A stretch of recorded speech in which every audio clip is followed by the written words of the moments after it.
শ্রীরামকৃষ্ণের জীবনে। শ্রীরামকৃষ্ণের সেই ধারা পরম্পরা ক্রমে আজও প্রতিধ্বনিত হচ্ছে।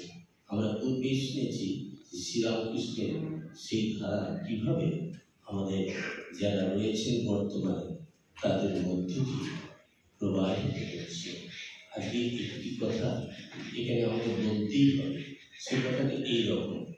অবৈধনাথজি যখন জীবনের একদম শেষ দিকে রয়েছেন, সেই রকম সময় কোনো এক শিষ্যকে তিনি নির্দেশ করে বলছেন, দেখছিস কি, এটা ঠাকুরের সমাধি মন্দির। নিজেকে অগ্নি নির্দেশ করে বলছেন, এটা ঠাকুরের সমাধি মন্দির। আপনারা আমার বিশ্বাস হবে না? ঘটনাটা শুনে যখন শ্রীরামকৃষ্ণের শরীর গেল কাশীপুর, তারপর তাকে দাহ করা হলো কাশীপুর মহাশ্মশানে।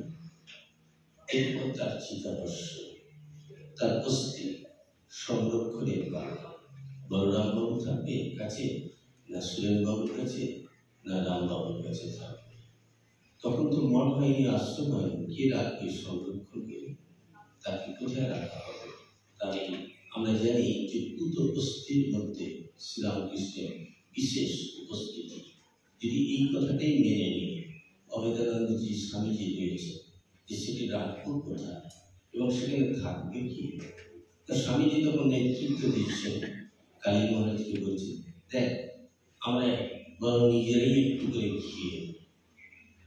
ঠাকুরের সেই পুত অস্থি অভেদানন্দজি লিখছেন নরেন্দ্রনাথের নির্দেশে তিনিও একটু খেলেন, নরেন্দ্রনাথ একটু খেলেন এবং সঙ্গে আরো দু তিনজন গুরু ভাই একটু করে খেয়ে সঙ্গে লেগেও ছিল।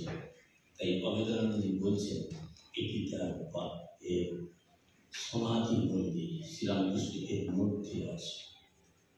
এবং পরবর্তীকালে তার জীবনের যখন একদম শেষ দিকে প্রজ্ঞানানন্দজি রয়েছেন, সদাত্মানন্দজি রয়েছেন তার সেবকের জায়গায়, তাদের বলতেন তিনি যে এমন একটা তিনি ভাবে থাকতেন, হয়ে থাকতেন, সে সময় দেখলে মনে হতো তিনি যেন স্বয়ং শ্রীরামকৃষ্ণ। আপাতত আমাদের এই জন্মচক্ষে এই স্থূল কানে হয়তো বিশ্বাস হবে না, কিন্তু যারা দেখেছে যে তার অ্যাপিয়ারেন্স, তিনি যেন স্বয়ং শ্রীরামকৃষ্ণই হয়ে উঠতেন। এইগুলো যদি কথা নয়, তিনি একটি বিশেষ বিদ্যা জানতেন, যেটাকে প্ল্যানচেট বলে। সেটাকে তিনি বলছেন ইজরা বোর্ড। সেই বোর্ডে মাঝে মাঝে বসতেন, বসে মাঝে মাঝে আবাহন করতেন ঠাকুরকে। ঠাকুরের কথাবার্তার ধারায় কিরকম আপনার কথা বলতেছেন, মায়ের কথাবার্তার ধারায় কিরকম মায়ের কথাই জানেন, স্বামীজির কথাবার্তা কিরকম তা আমরা স্বামীজির বইতে বাড়ি রচনাতে পাই। যখন তিনি স্বামীজিকে আনয়ন করছেন, তার কাছ থেকে অনুমতি নিচ্ছেন, ঠিক স্বামীজির মতোই কথাবার্তা, একটু কাটতে পারবে না, 100। যখন তিনি ঠাকুরের সঙ্গে কথোপকথন হচ্ছেন, ঠিক ঠাকুরের মতোই কথাবার্তা, একটুও 100 এদিকে নয়। যখন তিনি মায়ের সঙ্গে কথা বলছেন, মায়ের সঙ্গে বা ব্রহ্মানন্দময়ের সঙ্গে, ঠিক তার মতোই কথাবার্তা। এই বিদ্যাটি তিনি বিশেষভাবে অর্জন করেছিলেন পাশ্চাত্যবাসীদের কাছে, এবং তাদের করে হয়ে তাদের মতো করে তাদের প্রশ্নের উত্তর দেওয়ার জন্য তাকে এটিকে আয়ত্ত করতে হয়েছিল।